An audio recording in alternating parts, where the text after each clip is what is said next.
नमस्कार, मैं दीपक शर्मा और मेरे YouTube मंच पर आपका स्वागत। दोस्तों, जब वक्त बुरा आता है तो फिर सवाल घर के भीतर से होने लगते हैं। आपके अपने लोग आपको कटघरे में खड़ा करते हैं और ऐसा लगता है कि कुछ इस तरह का वक्त अब मोदी जी का चल रहा है। मोदी जी के अपने मंत्री, हिज ओन मिनिस्टर, अपने मंत्री, राहुल गांधी नहीं, अखिलेश यादव नहीं, विपक्ष नहीं, मोदी जी के अपने मंत्री मोदी जी के बजट पर सवाल उठा रहे हैं। और छोटे मोटे मंत्री नहीं, राज्य मंत्री नहीं, मोदी जी के senior cabinet minister Nitin Gadkari ने मोदी जी के गारंटी वाले बजट पर सबसे बड़ा सवाल उठा दिया है। और आप कह सकते हैं कि एक ऐसा सवाल उठाया है कि सरकार हिल गई है, वित्त मंत्रालय हिल गया है, क्योंकि उन्होंने कहा है कि जो 18% जीएसटी मोदी जी आप लगा रहे हैं, जो 18% जीएसटी जीवन बीमा पे, लाइफ इंश्योरेंस पर है, मेडिकल इंश्योरेंस पर है, ये एक अन्याय है और कहीं ना कहीं बोझ है। इसको वापस करिए। और सबसे बड़ी बात दोस्तों, ये जो सवाल है नितिन गडकरी का, ये किसी बंद कमरे में सवाल नहीं किया नितिन गडकरी ने, किसी ऐसी महफिल में सवाल नहीं किया है जहां पर सब कुछ ढका छुपा था। नितिन गडकरी ने बाकायदा चिट्ठी लिखी है, ब्लैक एंड व्हाइट में, और चिट्ठी लिखी है सीधे निर्मला सीतारमण को। चिट्ठी नहीं लिखी है, निशाना साधा है मोदी के मंत्री ने मोदी पे। अब इस चिट्ठी को लेकर गोदी मीडिया के एक आध चैनल ने तो हिम्मत करी है, लेकिन बाकी चैनल चुप रहे, पर्देदारी करते रहे। हालांकि सोशल मीडिया पे गडकरी की चिट्ठी वायरल थी और उसकी वजह यह थी कि इस चिट्ठी ने मोदी और शाह को अंदर तक हिला दिया। और अगर मैं सच कहूं, जैसा कि कुछ लोग कह रहे हैं कि गडकरी जी का ये जो पत्र है, ये जो खुलासा है, जो पत्र है, ये पत्र नहीं है दोस्तों, ये प्याले में तूफान है। अब दोस्तों, एक बात तो सब जानते हैं, जो भी राजनीति की खोज खबर रखते हैं उनको ये पता है कि गडकरी जी और मोदी जी में रिश्ते ठीक नहीं। जिस तरह से मोदी जी ने एक के बाद एक मंत्रालय छीनने शुरू किए गडकरी से, और गडकरी को पार्लियामेंट्री बोर्ड, बीजेपी की एपेक्स बॉडी, सबसे बड़ी इंपॉर्टेंट बॉडी, उससे बाहर कर दिया। उससे एक चीज़ साफ थी कि इन दोनों के बीच, टॉप सीनियर लीडर्स के बीच में रिश्ते ठीक नहीं है। अब लोग कहते हैं कि मोदी जी को ऐसा लगता है कि भाई गडकरी जी नागपुर से हैं, जहां पर आरएसएस का हेडक्वार्टर है, आरएसएस उनके पीछे है, मोहन भागवत मोदी जी की तरह गडकरी को पसंद करते हैं।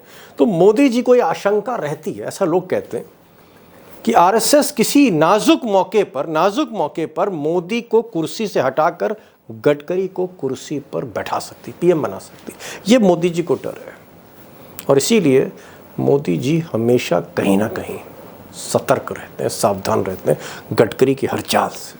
अब हकीकत यह है कि ये जो नितिन गडकरी और मोदी जी, यानी गडकरी वर्सेस मोदी का ये जो युद्ध है, जैसे एक युद्ध यूपी में चल रहा है, योगी वर्सेस शाह, ऐसे दिल्ली में एक युद्ध है, मोदी वर्सेस गडकरी। अब ये जो युद्ध है, जो चल रहा है, शीत युद्ध आप इसे कह सकते हैं। इस शीत युद्ध में कहीं ना कहीं ये जो चिट्ठी है, ये जो सवाल कर रही है मोदी जी की गारंटी से, मोदी जी के बजट से, इस चिट्ठी ने इन रिश्तों की आग में घी डाल दिया है। लेकिन इस पर मैं आऊँगा, मोदी वर्सेस गडकरी पर आऊँगा कि आगे क्या होने जा रहा है। लेकिन मुझे लगता है पहले इस थोड़ा चिट्ठी पर बात करें, इस खत किताबत पर बात कर लें, जो प्रेम पत्र लिखा है उस पर बात कर लेते हैं। अब गडकरी जी ने जो चिट्ठी लिखी है, उनका ये कहना है कि भाई एलआईसी के कुछ लोग आए थे, यूनियन के लोग आए थे, बहुत कुछ उन्होंने बताया था कि साहब क्या हो रहा है, जिस तरह से टैक्स लगाया जा रहा है, जीएसटी लगाया जा रहा है। तो उन्होंने चिट्ठी लिखी निर्मला सीतारमण को और उन्होंने कहा कि ये जो जीवन बीमा है, लाइफ इंश्योरेंस, एक नागरिक का हक है लाइफ इंश्योरेंस के लिए, ये जो एक नेसेसिटी है जीवन बीमा, इस पर भी आपने 18% जीएसटी डाल दी। और जो मेडिकल इंश्योरेंस है, मतलब आप कह सकते हैं एक मिडिल क्लास इंडियन की लाइफ लाइन मेडिकल इंश्योरेंस, उस मेडिकल इंश्योरेंस पर भी आपने जीएसटी डाल दी। गडकरी का कहना है कि ये एक तरह का अन्याय है, ये बोझ है और इसको आप विड्रॉ करिए। ये जो जीएसटी लगाई है लाइफ इंश्योरेंस पर, मेडिकल इंश्योरेंस पर, ये गलत है, इसको हटाइए, वापस करिए। और शायद ये जो लहजा है इस चिट्ठी में, इसीलिए कहा गया है पत्र नहीं है प्याले में तूफान है। और ये तूफान प्याले तक सीमित नहीं है, ये छलक कर बीजेपी के भीतर अब है तूफान, बीजेपी के अंदर है, प्राइम मिनिस्टर ऑफिस में, सरकार में। अब दोस्तों जो सबसे बड़ा सवाल है, बिग क्वेश्चन है, वो ये कि गडकरी जी की ये जो चिट्ठी है ये मोदी जी के बजट पर तो चोट है ही, लेकिन असली निशाना मोदी जी पर है। और सवाल इस बात का भी है कि ये मोदी और गडकरी के जो रिश्ते सुधर नहीं रहे, सुधरने की जगह और बिगड़ रहे हैं, तो फिर आगे क्या होने जा रहा है, व्हाट्स नेक्स्ट? अगर ये रिश्ते सुधरने की जगह बिगड़ रहे हैं तो फिर आगे क्या होने जा रहा है? और अगर 3 महीने बाद महाराष्ट्र और हरियाणा या झारखंड, इनमें से 3 राज्य या 3 में से 2 राज्य मोदी जी के हाथ से चले गए, तो फिर आगे क्या होने जा रहा है? फिर आगे क्या होने जा रहा है गडकरी जी को लेकर, मोदी जी की पीएम की कुर्सी को लेकर आगे क्या होने जा रहा है? मुझे लगता है बड़ा सवाल है। और इस सवाल को लेकर उमाकांत लखेड़ा होंगे, राष्ट्रीय राजनीति को देख रहे हैं, और आज संदीप मनुधने को भी मैंने बुलाया है क्योंकि एनालिसिस, पॉलिटिकल एनालिसिस करते हैं। नितिन गडकरी वर्सेस मोदी, आगे क्या होने जा रहा है? लखेड़ा साहब जी, विपक्ष कहे कि साहब इस बजट में खोट है, इस बजट में कमी है, इसमें खामियां हैं, समझ में आता है, विपक्ष का काम है। लेकिन मोदी जी के कैबिनेट मिनिस्टर, बीजेपी के पूर्व अध्यक्ष, एक सीनियर लीडर, अगर हम गिनती शुरू करेंगे तो मोदी है, राजनाथ है, अमित शाह है, चौथे नंबर पे नितिन गडकरी है। और नितिन गडकरी हेयर एंड से पे नहीं, सुनी सुनाई बात नहीं, चिट्ठी लिख रहे हैं। और चिट्ठी लिखकर वो कह रहे हैं कि साहब ये जो 18% जीएसटी लगा दिया है मेडिकल इंश्योरेंस पे, अरे कम से कम स्वास्थ्य का, सेहत का, लाइफ का मेडिकल इंश्योरेंस में कहीं तो रहम कर दो, ये हटा लो, गलत है। चिट्ठी लिखी है निर्मला सीतारमण को। क्या आपको ऐसा लगता है कि ये एक बड़ी बात है, ये एक असाधारण बात है? कैबिनेट मिनिस्टर अपने बजट पर चिट्ठी लिख रहा है, महीने बर्बाद नहीं, 24 घंटे के अंदर। सर लखेड़ा साहब, व्हाट इज दिस? जी, ये चिट्ठी नहीं है, प्याले में तूफान है? ये पत्र नहीं है, चिट्ठी नहीं है, ये प्याले में तूफान है। ये प्याले में तूफान है। मोदी सरकार और आरएसएस के बीच में जो कलह चल रही है, जो शीत युद्ध चल रहा है, उसकी बानगी है, उसकी एक फुलझड़ी है, इसकी एक फुलझड़ी है। और ये जो चिट्ठी नितिन गडकरी ने अपने बल पर नहीं लिखी है, उनसे आरएसएस के भीतर बजट को लेकर के जो मतभेद उभरे हैं पिछले 7-8 दिन से, उस मतभेदों की, और बजट में कहीं आरएसएस से कोई चर्चा नहीं की गई है। कहीं आरएसएस के, ऐसा नहीं कि आरएसएस कोई सरकार नहीं है, ना मंत्री है, लेकिन आरएसएस के लोगों का यह कहना है कि बजट पर हमसे इनफॉर्मली भी कोई बात ही नहीं की, टोटल डिस्कनेक्ट है बजट। और ऐसी सिचुएशंस में, क्योंकि आरएसएस कैबिनेट में तो नहीं है, आरएसएस मोदी से बहुत नाराज है, तो आरएसएस बीजेपी में जो उसकी विंडोज है, जो उसकी खिड़कियां हैं, विंडोज के जरिए आरएसएस ने ये धमाका किया है। मतलब आप ये कहना चाह रहे हैं, लखेड़ा साहब, आप ये कहना चाह रहे हैं कि कोई डेलीगेशन नितिन गडकरी से मिला, उन्होंने उनको एक मेमोरेंडम दिया, उस मेमोरेंडम पर उन्होंने एक चिट्ठी लिख दी, निर्मला सीतारमण को दे दी। ये मामला, ये मेमोरेंडम और डेलीगेशन का नहीं है। ये बड़ा सिंपल मामला नहीं है, ये बहुत बड़ा एक किस्म से रोड मैप है, सीरियस इश्यू है। उन्होंने मोदी सरकार को हिलाना था और हिला दिया। नितिन गडकरी का पत्र नहीं है, प्याले में तूफान। बड़ी बात कह दी साहब, बड़ी बात कह दी। अब सवाल यह है कि लखेड़ा साहब जो 30-35 वर्षों से पार्लियामेंट देख रहे हैं, राष्ट्रीय राजनीति कवर कर रहे हैं, मैं इनकी बात को दरकिनार भी नहीं कर सकता, सीरियसली लेना पड़ेगा। मनुधने साहब, एक कैबिनेट मिनिस्टर मोदी सरकार का सीनियर, और कैबिनेट का मतलब जो मुझे समझ में आता है, आप तो जानकार, मैं तो सिर्फ इतना ही कह रहा हूं कैबिनेट का मेंबर का मतलब, कोई भी कैबिनेट मिनिस्टर है, वो उस बजट के लिए उतना ही रिस्पॉन्सिबल है जितना निर्मला सीतारमण और मोदी हैं। ये निर्मला सीतारमण का बजट है, ये राजनाथ सिंह का बजट है, ये अमित शाह का बजट है, नितिन गडकरी का बजट है, हर कैबिनेट मिनिस्टर का ये बजट है। और कैबिनेट मिनिस्टर महीने भर बाद नहीं, 6 महीने बाद नहीं, तुरंत चिट्ठी लिख दे रहा है, और चिट्ठी जो है वायरल हो रही है, और वो कह रहा है कि साहब ये बजट में आपने ये 18% जीएसटी क्यों लगा दी मेडिकल इंश्योरेंस में? कम से कम मेडिकल इंश्योरेंस तो छोड़ दो। जो आदमी मर रहा है मौत के कगार पे, उसको तो राहत दे दो भाई। What is this? क्या आपको लगता है इट्स समथिंग अनयूजुअल? ये बहुत एक्स्ट्रा ऑर्डिनरी चीज है चिट्ठी लिखना, बजट। एक कैबिनेट मिनिस्टर बजट का विरोध कर रहा है क्या? मैं जो पॉइंट कह रहा हूं दीपक जी और लखेड़ा साहब, वो ये है कि ये इनके आपसी राजनीतिक रस्साकशी का तो परिणाम हो ही सकता है, जो कि आरएसएस और बीजेपी की शैडो बॉक्सिंग चल रही है, वो तो ये हो ही सकता है।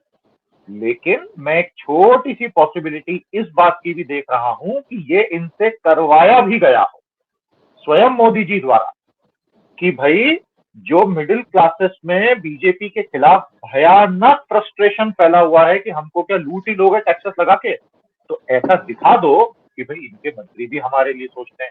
ये बहुत छोटी पॉसिबिलिटी है, इसलिए क्योंकि मोदी जी और गडकरी जी की तनातनी किसी से छुपी नहीं है। तो अगर ऐसा है तो एक्स्ट्राऑर्डिनरी होगा। मैं बाकी कह रहा हूं तो बहुत ही एक्स्ट्राऑर्डिनरी होगा। क्योंकि मैं ये आपसे पूछना चाह रहा हूं, क्या मौके की तलाश में हमेशा रहते हैं कि जरा सा कोई एक पॉइंट मिले तो वहां पर एक कील जरूर ठोकते हैं नितिन गडकरी? क्या आपको लगता है कि बीजेपी के भीतर एक जो रस्सा कसी है लीडरशिप को लेकर, वहां पर नितिन गडकरी मौका नहीं छोड़ते हैं, और ये चिट्ठी कुछ उस तरह की है मिस्टर मनु धने? आप बिल्कुल सही कह रहे हैं। 2014 के बाद आदरणीय पीएम मोदी जी ने आरएसएस को हाशिए पे डाल दिया है, फायदा पूरा लिया है, फायदा उन्हें पॉलिटिकल नहीं दिया। तो आरएसएस के ब्लू आइड बॉय हैं नितिन गडकरी, तो इस संभावना की तो इनकार किया ही नहीं जा सकता कि आरएसएस ने ये करवाया हो। और नितिन गडकरी जैसे आपने कहा कि वो इस तरह से कीले ठोकने में माहिर हैं, तो ये बिल्कुल हो सकता है कि उन्होंने सरकार को स्लिपरी विकेट पे डालने के लिए ये लेटर लिखा हो। दीपक जी, लिखा हो। लखेड़ा साहब, एक चीज, अब चलिए खत किताबत होती रहती है, और इस तरह के खत जो है हिंदुस्तान की राजनीति में तूफान मचाते रहते हैं, और आपने कहा ये तो पत्र नहीं है, प्याले में तूफान है। क्या गडकरी का निशाना कहीं और है? गडकरी के दिमाग में कहीं और है कि भाई ये बैसाखी की सरकार है, जाती हुई सरकार है, मोदी और अमित शाह जो है कहीं ना कहीं कॉर्नर हो रहे हैं, और इनको किसी तरह से यही वक्त है, यही समय है, और सही समय ठोको ताली, सिद्धू के तर्ज पे ठोको ताली। इज इट दैट गडकरी की स्ट्रैटेजी? देखिए, आरएसएस की नजर में जो बैकबोन है RSS, Bharatiya Janata party RSS की ब्रांच है, प्रैक्टिक for all practical purposes. It is a branch of the RSS.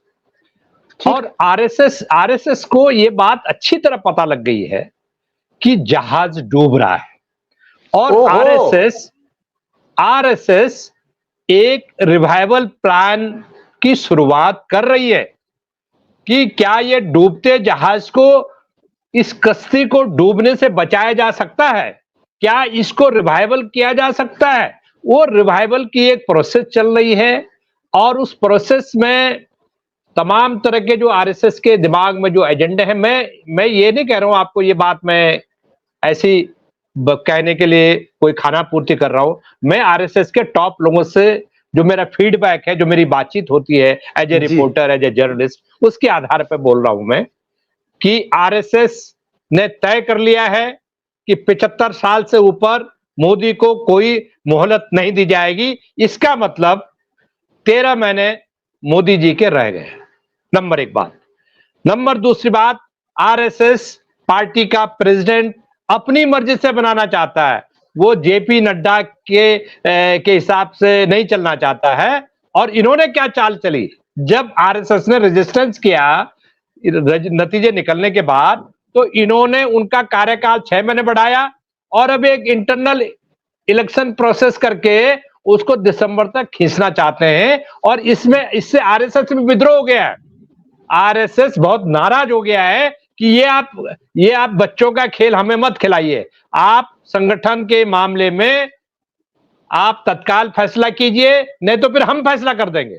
Gadkari साहब की बातचीत हुई, गडकरी साहब टैक्टिकली भी उनके रिलेशन इतने खराब हो चुके हैं, अविश्वास की खाई इतनी कड़ी हो चुकी है, मतलब इतना विश्वास हो चुका, जिस व्यक्ति को बेइज्जत करके आपने 1.5-1.25 साल पहले पार्लियामेंट्री बोर्ड से निकाल दिया हो, वो आपके टैक्टिक्स में इस्तेमाल करेगा कि इमेज बिल्डिंग एक्सरसाइज में एक चिट्ठी मेरे को दे दो फिर मैं लिखूंगा। वो चीजों से बात पॉइंट आपका बड़ा वैलिड है, लेकिन पानी सर से गुजर चुका है और इस स्तर तक सर से गुजर चुका है कि मेंबर ऑफ पार्लियामेंट जाके आरएसएस को शिकायत कर रहे हैं कि साहब हम बड़ी मुश्किल से जीते हैं।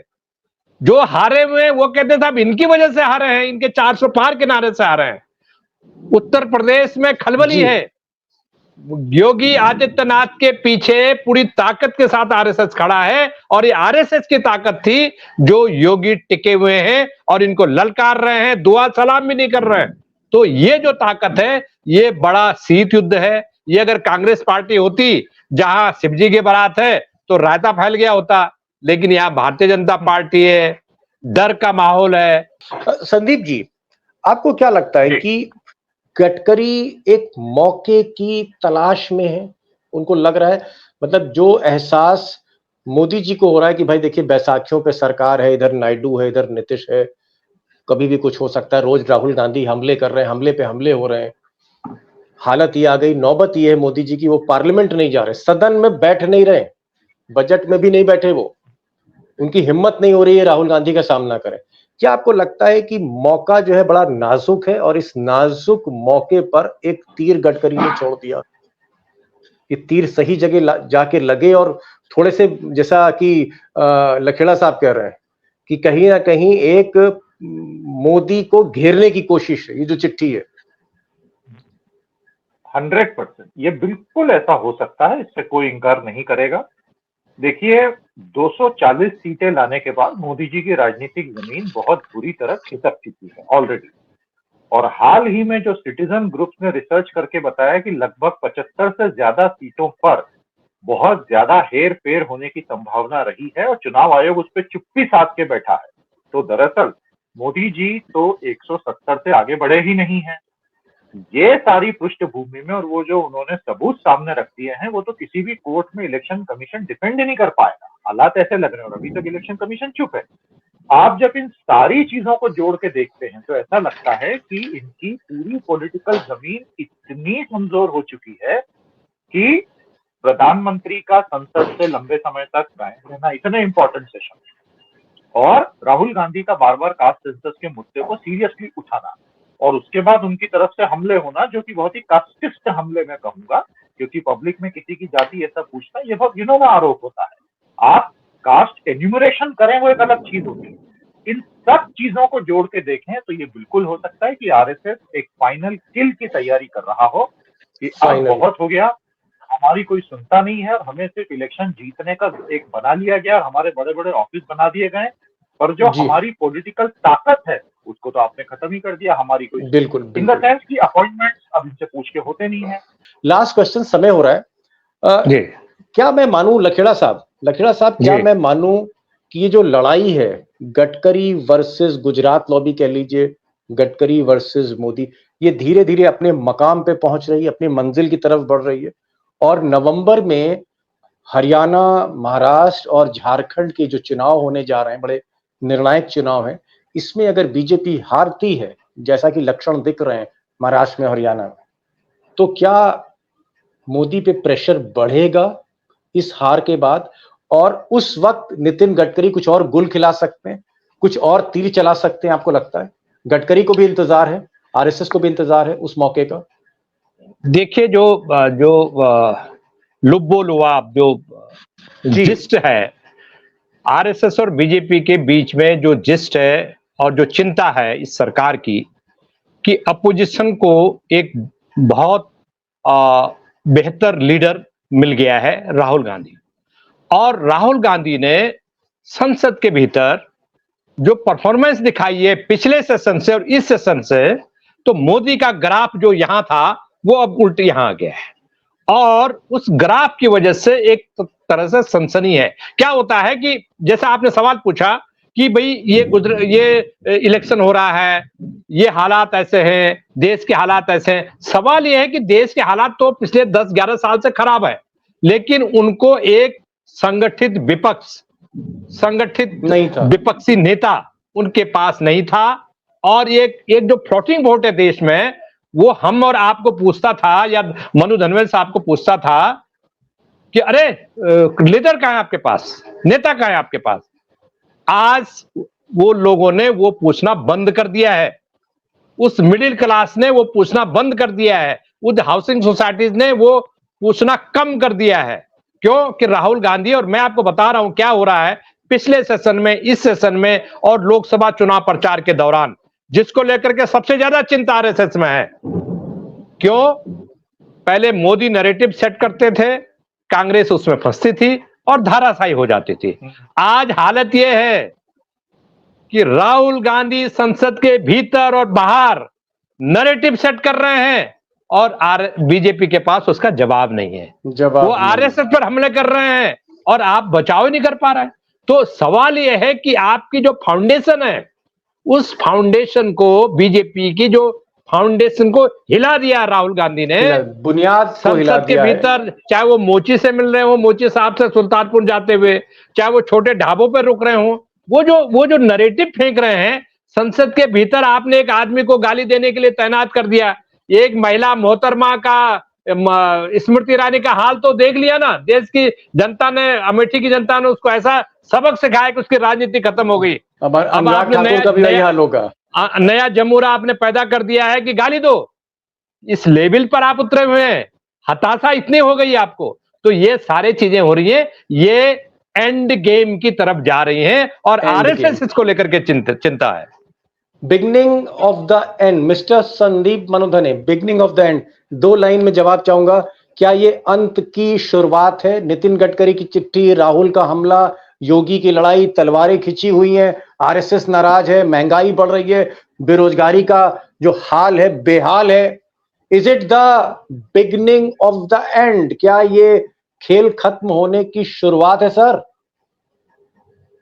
तुम्हारी फाइलों में गांव का मौसम गुलाबी है, मगर ये आंकड़े झूठे हैं, ये दावा किताबी है जी। जितना ये गेम खेल के यहां तक ला सकते थे वो ले आए, जितना गोदी मीडिया मैनेजमेंट करके फॉल्स परसेप्शन क्रिएट कर सकता था हो गया। लेकिन जिस 16, 17, 18 साल के लड़के ने 2014 से मोदी से बेइंतहा मोहब्बत की और राजनीतिक सपोर्ट दिया, वो आज 28-30 साल का हो गया है और बेरोजगार घूम रहा है और उसको अग्निवीर दे दिया गया है। आप क्या एक्सपेक्ट कर रहे हैं इसके बाद? आप क्या एक्सपेक्ट कर रहे हैं? शादियां नहीं हो रही हैं लड़कों की, नौकरियां नहीं है, गांवों में हालात देखें आप क्या हैं। सिर्फ वेलफेयर स्कीम से बात नहीं बनेगी, मास जॉब जनरेशन का, फैक्ट्रियां लगाने का, एम्प्लॉयमेंट क्रिएशन का एक पॉजिटिव प्लान बता दीजिए मुझे हो तो। ऐसे में तो एंड गेम आएगा ही। लेकिन मैं एक बात जरूर कहूंगा, वो सरकार कब गिरेगी, तख्ता पलट कब होगा, ये प्रेडिक्ट करना किसी के लिए भी संभव नहीं है। 6 महीने, 2 साल, 3 साल, 5 साल, हमें नहीं पता। लेकिन आमूल राजनीतिक परिवर्तन होगा, ये आप बिल्कुल तय मान के चलिए, लाजमी है। और सही बात है, जो लक्षण है और इस तरह के जो आपने कहे कि it's a beginning of the and, ये एक तरह से अंत की शुरुआत है। बच्चे जो हैं बड़े हो गए हैं। जब 2014 में जिनकी उम्र अगर 16 साल की थी, अब 26 साल की होगी। नौकरी नहीं है, शादियां नहीं हो रही हैं, और अगर नौकरी सिर्फ 5 वैकेंसी निकलती है तो 50,000 लोग पहुंच रहे हैं। पुलिस को law and order situation control करनी पड़ती है। ये हाल है वॉक इन इंटरव्यूज का इस देश में। लेकिन एक चीज मैं जरूर कहना चाहूंगा, जो आप दोनों की भी जिसमें सहमति रही, कि जब इस तरह का माहौल होता है तो वहां पर कैबिनेट मिनिस्टर, चाहे वो नितिन गडकरी हो, राजनाथ भले ही हो, लेकिन नितिन गडकरी जैसे लोग, कैबिनेट मिनिस्टर जैसे लोग अपने ही बजट पर सवाल उठाते हैं, चिट्ठियां लिखते हैं। और ये खत कहीं ना कहीं मोदी जी के लिए एक सर्टिफिकेट है कि देखिए आपकी सरकार किस दिशा की ओर बढ़ रही है, उसकी दशा क्या है।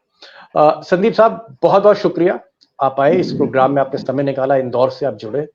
और लखेड़ा साहब, पार्लियामेंट भी देखते हैं, रिपोर्ट भी फाइल करते हैं और उसके बावजूद आप समय निकाल लेते हैं, आपका भी बहुत बहुत शुक्रिया कि आप आ जाते थैंक हैं। You. Thank you so much. अपने विचार रखते हैं और कम से कम उन विचारों में जो गहराई है, जो जिस तरह का सटीक विश्लेषण है वो हमें सुनाई नहीं पड़ता, उसकी आप भरपाई आज कर देते हैं और वही काम संदीप अनुधने भी करते हैं। Thank you so much for joining this show. Thank you so much on behalf of my friend. Thank you so much sir.